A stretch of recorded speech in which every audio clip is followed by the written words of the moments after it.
Hello guys, তো আমি writer গোলাপ চলে আসলাম নিউ একটা ব্লগ নিয়ে। তো গাইজ আজকে অর্ডার চলে আসলো সাটরামপুর থেকে আর তুফানগঞ্জ থেকে। তো গাইজ আজকে টোটাল হচ্ছে তোমার 1000 টাকার অর্ডার চলে আসছে। তো আজকে অর্ডারের পরিমাণটা কম, ওই জন্য চলে আসলাম। তো গাইজ এই যে সামনে যে দোকানটা দেখতে পাচ্ছ, তো এই দোকানে কিছু মাল দিতে লাগবে।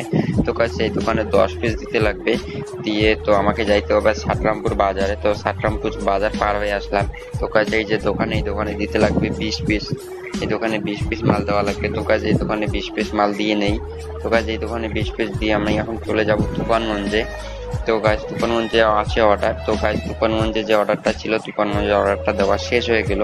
এখন চলে যাব বাড়িতে। তো গাছ আজকে যে অর্ডার ঢুকছে বিকেলবেলা, তো সেই অর্ডারটা বাইকে যাবে না, এই কারণ যে আজকে অর্ডারগুলো মানে পেটির মধ্যে যাবে, বাইকে যাবে না, কারণ পেটিতে অর্ডার ঢুকলে বাইকে যায় না। তো গাছ আজকের ব্লগ এতটুকুই, দেখা হবে নেক্সট ব্লগে। Tata, bye bye.